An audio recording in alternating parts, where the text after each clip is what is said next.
El título de esta tarde es Un discípulo antiguo. Un discípulo antiguo. Como usted y yo estamos en sintonía, hemos estado leyendo el capítulo 21, que es el capítulo en donde el apóstol Pablo llega a una ciudad que se llama Cesarea. Cesarea era una ciudad que estaba 100 kilómetros antes de llegar a Jerusalén. Usted y yo hemos aprendido que el apóstol Pablo tenía un propósito y tenía una misión, y era que tenía el objetivo de llegar finalmente a Jerusalén. Eran diferentes razones por las que el apóstol Pablo tenía que llegar a Jerusalén. En este capítulo 21 también es importante añadir, para que usted y yo podamos entrar en contexto, que el apóstol Pablo estaba en el tercer viaje misionero y estaba exactamente en el regreso. Es decir, no era en el de ida, sino que en el de regreso. Y cuando el apóstol Pablo está de regreso, tiene el objetivo de llegar a Jerusalén. ¿Y por qué razones? Pues una de ellas por las que el apóstol Pablo necesita estar en Jerusalén es por el ferviente amor que el apóstol Pablo le tenía a sus compatriotas judíos. El apóstol Pablo quería llegar a Jerusalén para anunciarles, para predicarles, para hablarles a sus hermanos judíos. El apóstol Pablo, usted sabe que él fue llamado a los gentiles. Se le conoce como el apóstol para los gentiles. Pero eso no le quitaba el amor y el interés por predicarle a sus propios compatriotas.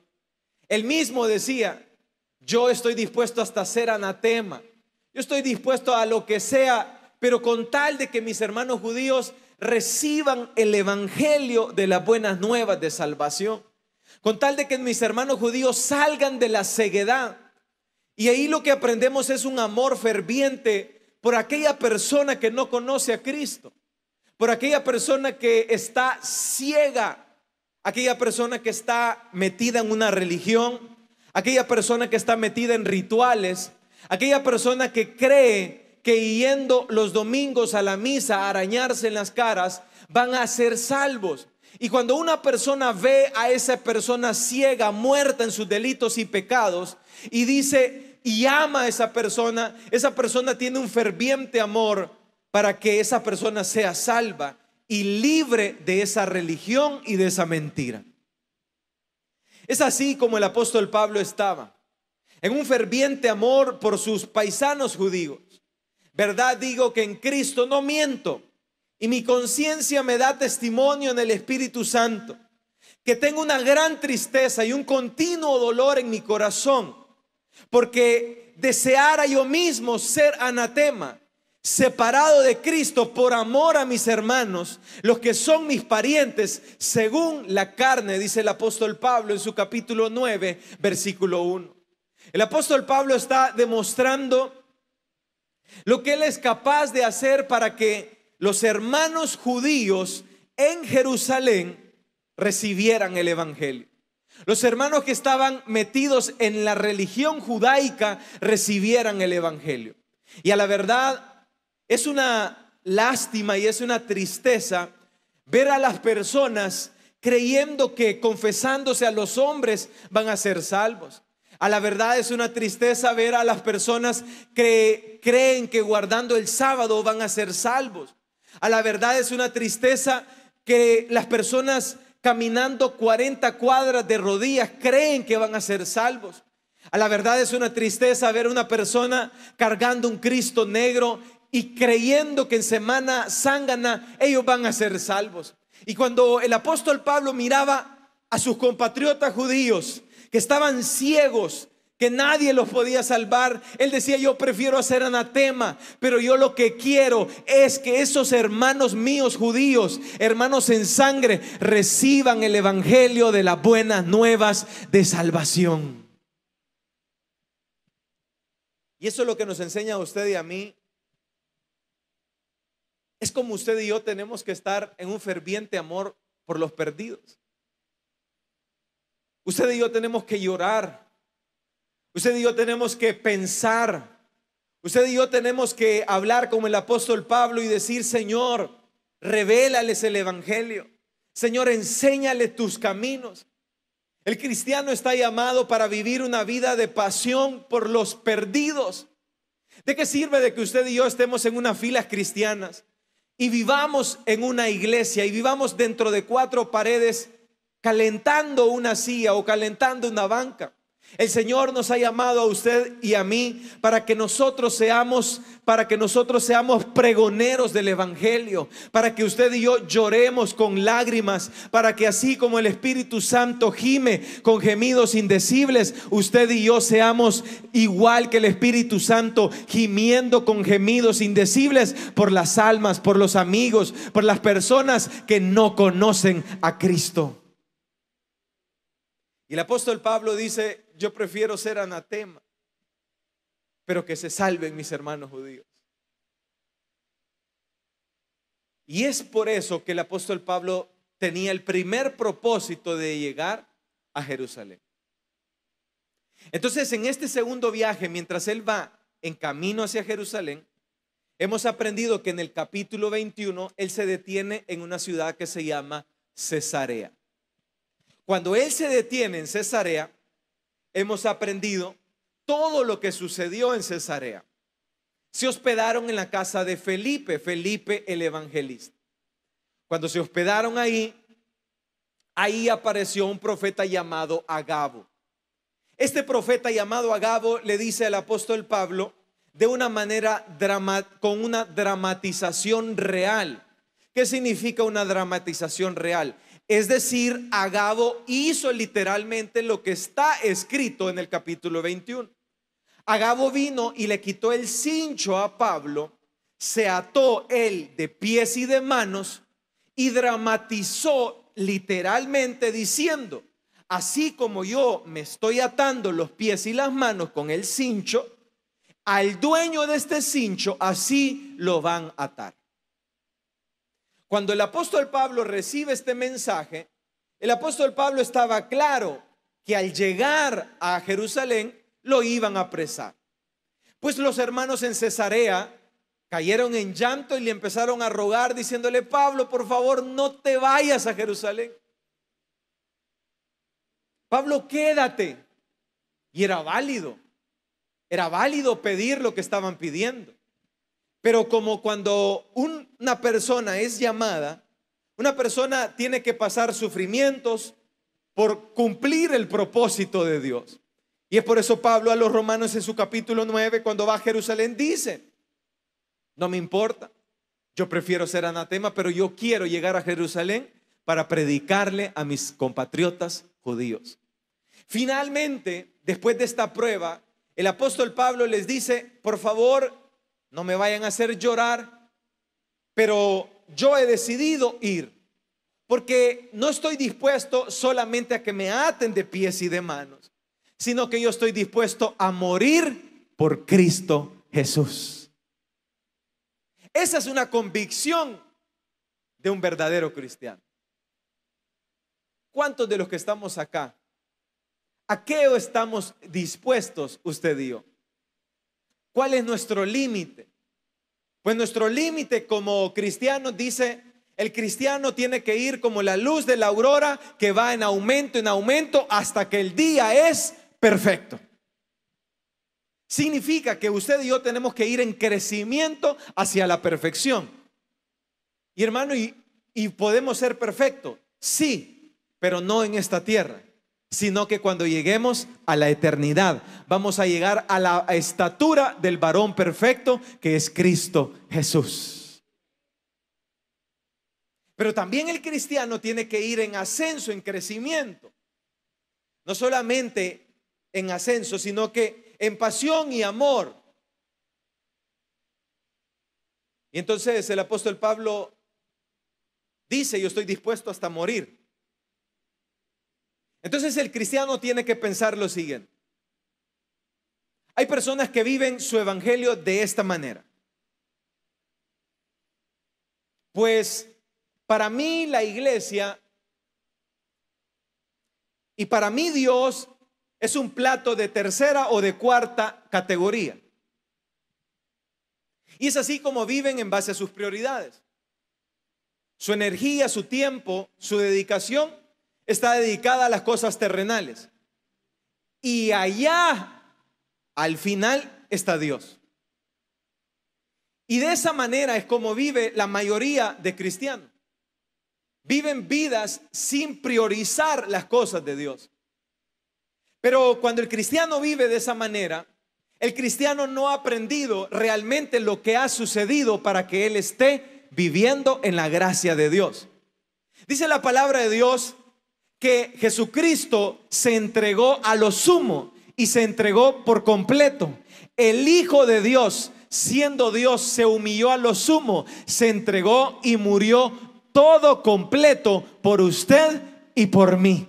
Significa que Jesús lo dio todo por usted y por mí. Y significa que Jesús demanda todo de usted y de mí. Vamos a darle una ofrenda de palmas a Dios en esta hora. Hay personas que dicen, no, hermano, yo hasta ahí no llego. Pero usted y yo estamos aprendiendo en esta hora que Cristo murió todo, sin dejar nada. Cuando estaba en el Getsemaní, dice la palabra de Dios que él lloraba con lágrimas de sangre. Se puede imaginar la intensidad de darlo todo. El cristiano común y corriente vive sus vidas sin priorizar las cosas de Dios, sin priorizar lo que han hecho por él. Y es así como vive la mayoría. Es así como vive el cristiano común y corriente. Pero el apóstol Pablo dice, yo no estoy dispuesto a que me aten de pies y de manos, yo estoy dispuesto hasta morir por Cristo. A esa medida tendríamos que llegar usted y yo. A una medida de morir. ¿Morir a qué? Morir a nuestra carne. Morir a nuestro yo. En una ocasión, el mismo patriarca fue probado. Mire las pruebas que hace Dios. Dios le había prometido descendencia. 90 años habían pasado y él todavía, su esposa era estéril. Pero apareció el hijo de la promesa, Isaac. El patriarca empezó a celebrar. El patriarca empezó a decir, qué alegre, Dios cumplió su promesa. Pero de repente apareció la prueba. Porque Dios no quiere cosas a medias. Dios no quiere la mitad de usted. Dios no quiere la mitad de su corazón. Dios quiere todo nuestro corazón. Dios no quiere sus tiempos y sus sobras de tiempo. Dios no quiere su atención a medias. Dios no quiere que usted viva una vida así como vive el común denominador de los cristianos. Dios quiere que usted y yo vivamos al 100% amando al Señor en todo momento, en todo lugar, en toda situación, en todo tema, en toda circunstancia, porque Cristo se entregó todo por sus ovejas. Vamos a darle una ofrenda de palmas a Dios en esta tarde. Entonces, como el Señor lo demanda todo, le dice a Abraham, Abraham, levántate y me vas a sacrificar al hijo de la promesa. ¿Cuántos de los que estamos acá estaríamos dispuestos a hacer lo que hizo Abraham?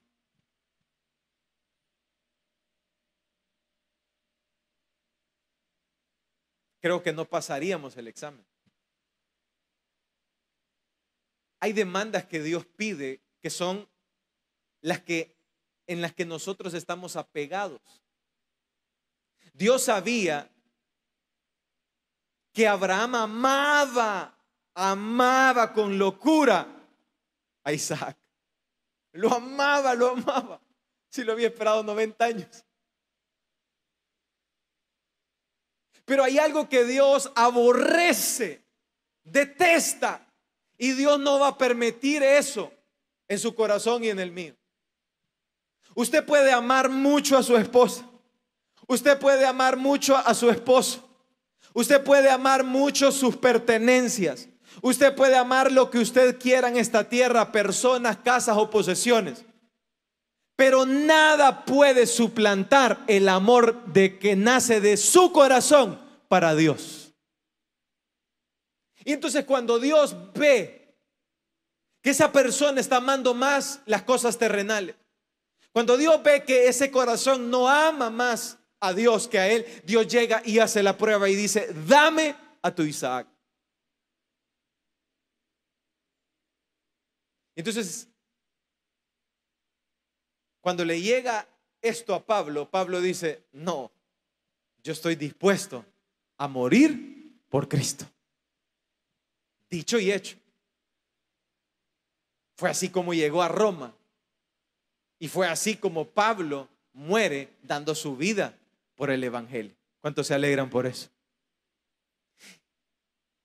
Y el cristiano, hermano, entonces el cristiano está llamado. Sí, le mencioné 2 puntos a los que el cristiano está llamado. 1, a la perfección.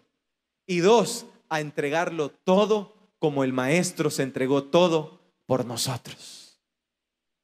Mientras Pablo pasa esta prueba, dice que finalmente tomaron el camino y el barco para ir a Jerusalén. Dijimos que Cesarea estaba a 100 kilómetros entre Cesarea y Jerusalén. Entonces mire lo que sucedió ahí. Dice que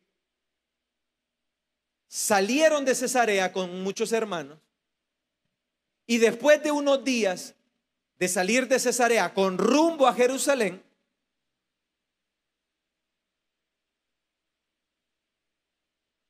trajeron a un discípulo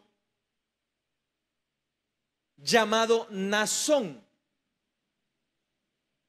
un discípulo antiguo con quien nos hospedamos. Entonces, yo quiero que usted se vaya conmigo al relato. Pablo estaba en Cesarea con rumbo a Jerusalén. ¿Cuántos me están poniendo atención? En ese trayecto hay una casa de por medio. Hay un punto de por medio entre Cesarea y Jerusalén. ¿Cómo se llama este punto intermedio? La casa de Nasón.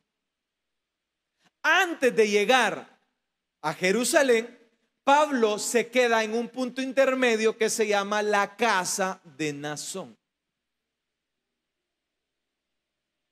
Ahora bien, la Biblia lo describe a Nasón como como un discípulo. Y segundo, como un discípulo antiguo. Es por eso que hemos titulado el mensaje de esta tarde: un discípulo antiguo. Y lo primero que vamos a aprender de Nasón es lo siguiente. Dice la Biblia que Nasón era un discípulo. Entonces, si nos vamos un poco a la línea del tiempo, se dice que el apóstol Pablo llegó a Jerusalén ahí por el año 57 después de Cristo. Es decir, cuando está hablando de la casa de Nasón, estamos hablando justo unos meses antes de llegar a Jerusalén. Entonces, dice que Nasón era discípulo. Lo primero que vamos a aprender es qué es un discípulo. Un discípulo es una persona que aprende bajo la dirección de un maestro. Un discípulo viene la palabra del latín aprendiz. Entonces, Nasón era un discípulo. Nasón era un aprendiz. ¿Cuántos de los padres que están acá llevaron, eso era antes, ¿verdad? Llevaban a sus hijos donde un carpintero y el carpintero le enseñaba un oficio al hijo? O lo llevaban donde un soldador y lo llevaban para que el hijo aprendiera un oficio. Un aprendiz es una persona que empieza a aprender de su maestro. Pero para ser discípulo se necesitan dos personas. La primera, el maestro. Y la segunda, el estudiante. No puede haber discipulado si no están los dos. Se necesita un maestro y se necesita un estudiante. ¿Quién fue el maestro de maestro de maestro? Jesús de Nazaret. ¿Y quiénes eran sus discípulos? ¿Quiénes eran sus estudiantes? Los 12 apóstoles. Entonces, Naasón era discípulo.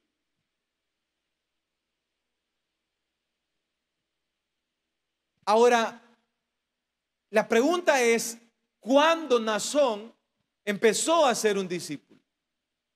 ¿A partir de qué momento? Pues Naasón, ustedes recordarán que en el capítulo 2, cuando Pedro predicó, se convirtieron 3,000 personas.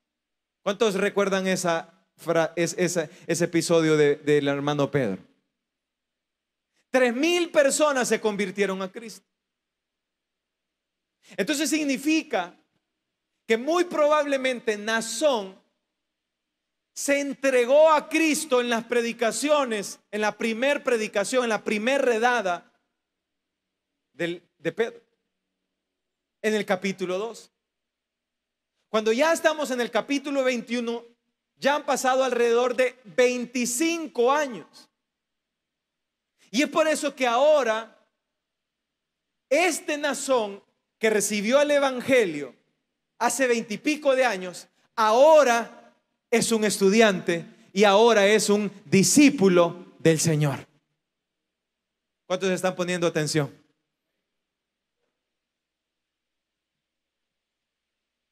$25 años han pasado del Pentecostés, pero ahora Naasón es un discípulo. Significa que Naasón aceptó a Cristo y los hermanos en la iglesia de Jerusalén no lo dejaron solo. Oraron por él, le compraron una Biblia, lo asistieron, no lo dejaron solo, estuvieron pendientes de que su fe tuviera raíces y finalmente su fe echó raíces. ¿Por qué? Porque hubieron hermanos en la iglesia de Jerusalén que entendían que es un verdadero discipulado. Un verdadero discipulado se necesita, número 1, un maestro, y número 2, un estudiante. Vamos a darle una ofrenda de palmas a Dios en esta hora. Número 2, nos enseña lo siguiente. Nos amplía la gran comisión. ¿Y cuál es la gran comisión? Abra su Biblia en Mateo capítulo 28, versículo 19. Ya aprendimos qué es un discípulo. Ahora estamos aprendiendo la ampliación de la gran comisión. Mateo capítulo 28, versículo 19, lo tenemos todos. ¿Me da un fuerte amén? Por tanto, dice, ¿qué dice ahí? Id, ¿y qué dice?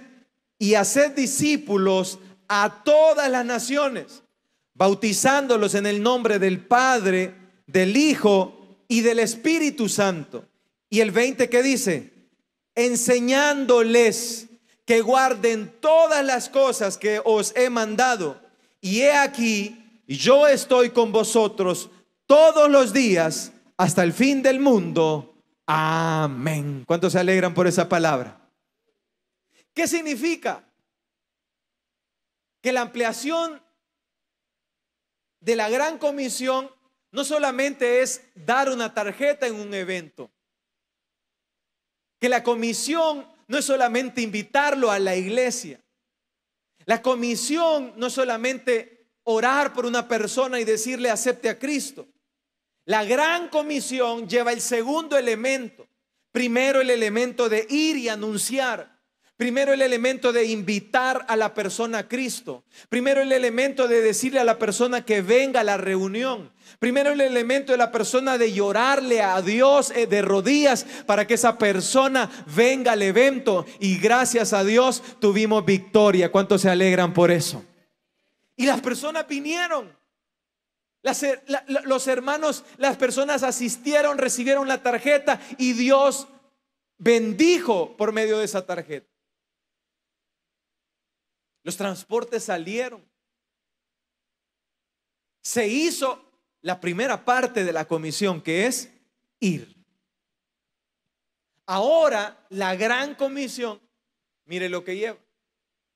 Por tanto, id y haced, ¿qué dice ahí? Discípulos. Y ahora aquí viene el segundo elemento.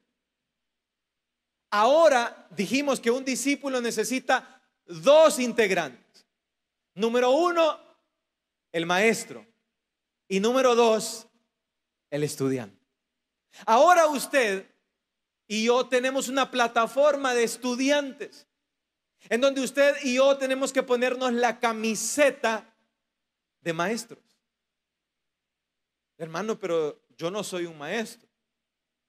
Desde el momento que usted y yo hemos recibido a Cristo, desde el momento que usted y yo estamos en las filas cristianas, y desde el momento que usted y yo ya estamos yendo a anunciar el evangelio, ahora es el momento propicio para que usted y yo soñemos, empecemos a orar y empecemos a gemirle al Señor para que los estudiantes puedan ser ahora guiados, enseñados en la doctrina del Señor Jesús. Ahora es el momento que usted empiece a orar por esas personas. Este es el momento propicio para que usted empiece a motivarlos. Hay muchos hermanos acá que son muy buenos discipuladores. Son 10 en discipulado. No sueltan a la oveja. Y están siendo los maestros. Están siendo los guías. Están siendo las personas que están guiando a esa persona a Cristo.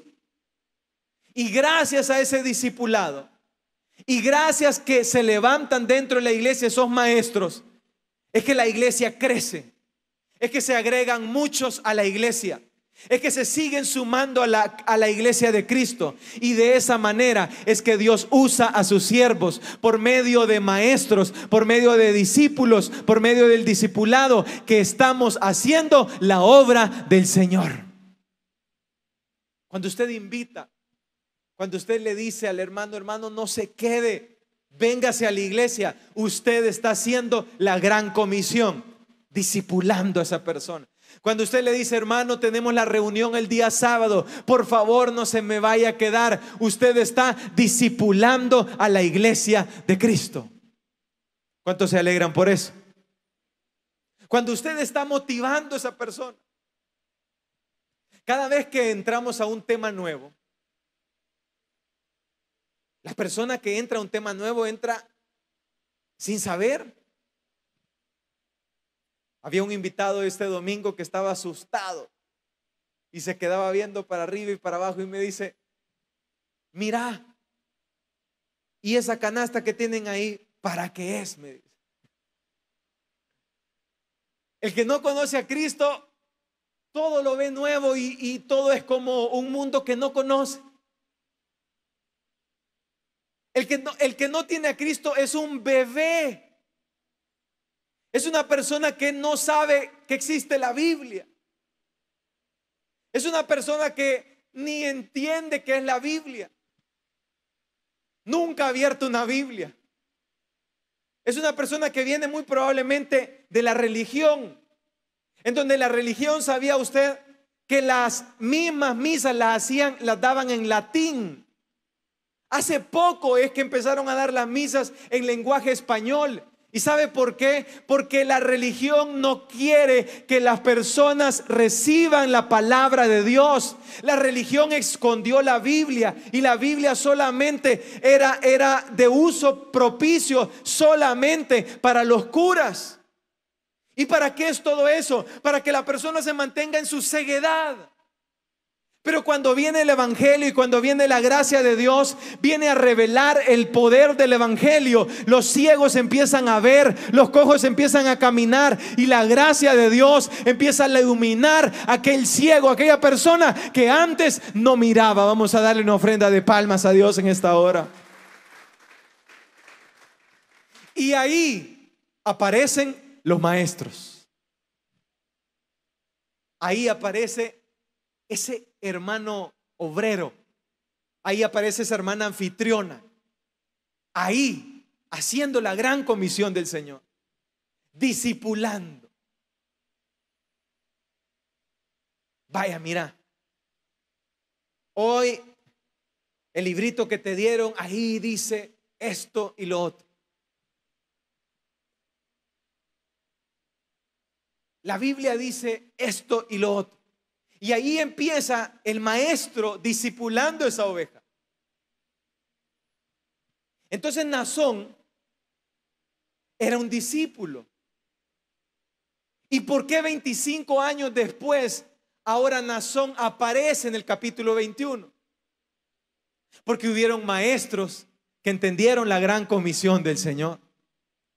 Muchos de los que estamos acá, estamos aquí 20 y pico de años después de este ministerio, porque hubieron maestros, porque no han dejado de haber maestros guías en su vida que lo han ido guiando, lo han ido direccionando. Han habido pastores, han habido maestros, han habido coordinadores, han habido hermanos en la fe que lo han ido guiando, y han pasado 20 años y por la gloria y la gracia de Dios que se levantaron maestros y usted fue un discípulo. Ahora usted está parado, ahora usted está este domingo. Ha pasado mucha gente, pero usted sigue parado. Han pasado 20 años y por la gloria de Dios usted está parado en la fe, y vamos a darle una ofrenda de palmas a Dios porque Él ha sido bueno, porque Él es grande en su misericordia.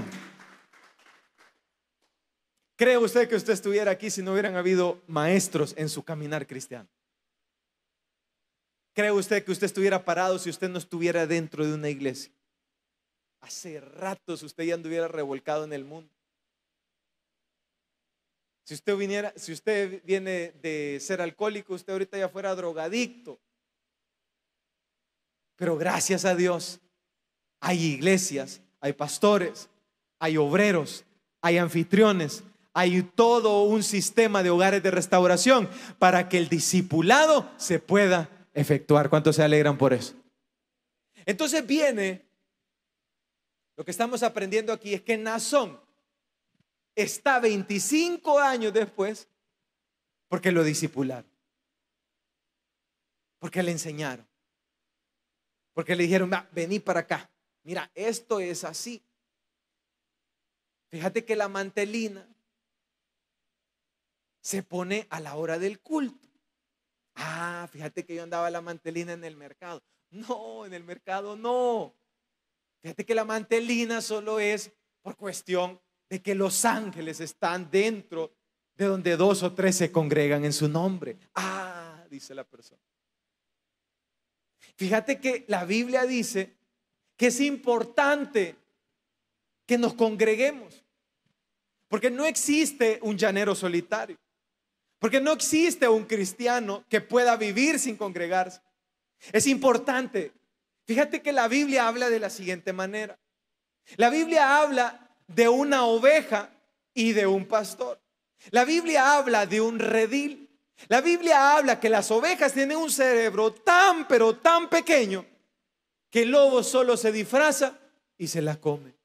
La Biblia habla de que la iglesia de Cristo, que el que ha entrado a las filas cristianas, así como tú, es una oveja. Es una persona que está muy pronto a perderse. Pero por eso ha dejado pastores, por eso ha dejado rebaños, por eso los rebaños acá dentro de la iglesia no se llaman rebaños, se llaman distritos. Es por eso que tú tenés que venir al culto de las 4, es por eso que tú tenés que venir al culto que se te ha asignado, porque si tú no estás dentro de tu culto, tú vas a estar fuera del rebaño que se te ha asignado. Y es por eso que es importante que tú estés dentro de un rebaño. Eso es el discipulado. Y porque sucedió ese discipulado en Naasón, 25 años después, ahora Naasón está vivo en la fe. ¿Cuántos le dan gloria a Dios porque usted 20 y pico de años o 10 años o el tiempo que usted lleve, ahora usted está parado en la fe? ¿Cuántos se alegran por eso? Y eso es porque usted ha entrado en un sistema de discipulado. Ahora, el llamado de la gran comisión es ir y hacer discípulos. El Señor Jesús hizo 12 discípulos.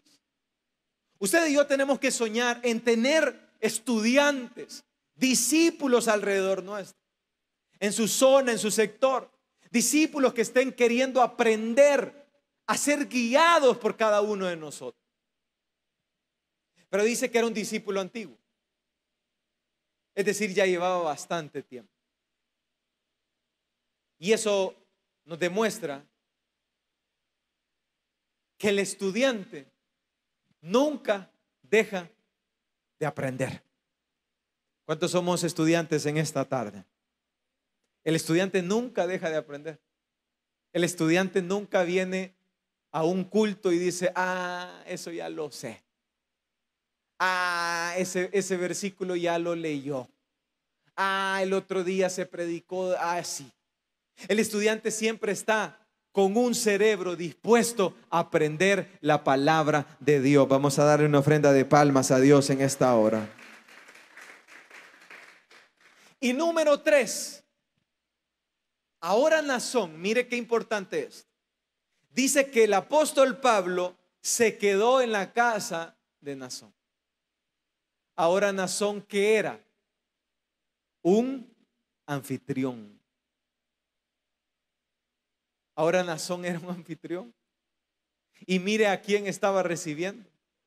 Nada más y nada menos que a un gran siervo de Dios como el apóstol Pablo. Ahora Naasón, 25 años después de haber entregado su vida a Cristo, de haber sido discipulado, de seguir aprendiendo, ahora Naasón sirve a la obra del Señor. Y mientras el apóstol Pablo va en camino a Jerusalén, en el punto intermedio, en la casa de Naasón, ahora se menciona en el canon bíblico a un servidor del Señor, a un discípulo antiguo, a un estudiante que siempre fue estudiante, que tuvo la dicha de tener maestros que lo guiaran a Cristo. Ahora Naasón es un anfitrión. Muchos de los que estamos acá, anfitriones, obreros, ahora usted es un anfitrión, ahora usted es un obrero. Ahora usted es un coordinador, ahora usted es un diácono, ahora usted está sirviendo dentro de la iglesia, ahora todos somos productos de un discipulado. Todos somos productos de maestros, todos somos productos de pastores, todos somos productos del discipulado. Nadie de los que está acá estuviera parado si no hubiéramos entrado a un discipulado. Y eso es lo que aprendemos en este versículo, de que Naasón fue discipulado, de que Naasón ahora está sirviendo a la obra del Señor, porque hubo un maestro y porque él fue un discípulo. Y lo que estamos aprendiendo es lo siguiente, el mensaje breve y sencillo. Ahora el llamado es para usted y para mí, para que usted y yo ahora seamos esos maestros. ¿Cuántos quieren ser servidores del Señor? Para que seamos esos maestros. Muchas veces usted dice: hermano, pero es que yo a tientas llego a la iglesia, a empujones llego. Pero cuando usted ya tiene a una persona que va detrás de usted, que está viendo si usted va a la iglesia o no va a la iglesia, usted ya tiene una motivación, usted ya tiene un discipulado, usted ya puede ser un maestro. Usted, hermano, dice: es que, hermano, yo no logro entender completo la Biblia. No necesita entender completo la Biblia. Usted lo único que necesita es predicar y discipular, enseñar y decirle: usted lo que necesita es congregarse. Ahí en la iglesia usted va a aprender. Ahí en la iglesia usted y yo vamos a ser estudiantes. Y cuando el estudiante aprende, el estudiante es discípulo. Y pasan los años, pasan las décadas, pasa Navidad, pasa Año Nuevo, pasa la gente, y el cristiano permanece en las filas cristianas. Vamos a darle una ofrenda de palmas a Dios en esta hora. ¿Qué tenemos que hacer entonces? El llamado es eso: id y haced ¿qué? Discípulos. Esos amigos, esas personas, esos reconcilios, ore por ellos, visítelos, no los suelte. Pídale a Dios que esa persona sea iluminada. Pídale a Dios que esa persona no falte. Pídale a Dios que esa persona esté siendo guiada por usted. Órele a Dios, llegue, instrúyalo en el camino del Señor y sueñe con que esa persona que se le convirtió, con que esa persona que es un fruto, no es un fruto del pastor, no es un fruto de nadie, es un fruto suyo. Sueñe con que un día sea como un Nazón, un anfitrión de la obra del Señor, sirviendo en la obra de Dios, enseñando, direccionando a las personas a Cristo. Y este discípulo antiguo ahora formaba parte de la iglesia de Cristo. Ahora usted y yo formamos y somos parte del cuerpo, el mejor cuerpo, el cuerpo de Cristo Jesús. ¿Cuántos se alegran por eso? Ahora usted y yo somos parte del cuerpo de Cristo. ¿Por qué? Porque hubieron maestros, porque hay maestros y porque usted ha sido estudiante. Ahora es el momento para que usted y yo seamos maestros. Piense en quién usted tiene que dirigir. Piense en usted en quién tiene que direccionar a Cristo. Piense en usted quién tiene que necesita esa guía para que un día podamos decir como Nazón: este hermano ahora es anfitrión, este hermano ahora es un obrero, este hermano ahora es un diácono, así como usted y como yo. ¿Cuántos recuerdan cuando usted inició las filas cristianas? ¿Cuántos recuerdan eso? Ahora usted es un diácono. ¿Han pasado cuántos años? 30, 40, 10. Y ahora usted está aquí, producto de un discipulado. Y eso es lo que Dios quiere. Y eso es lo que nos enseña Nazón. Y eso es lo que nos enseña un discípulo antiguo. Vamos a darle una ofrenda de palmas a Dios en esta hora. Cierre sus ojos.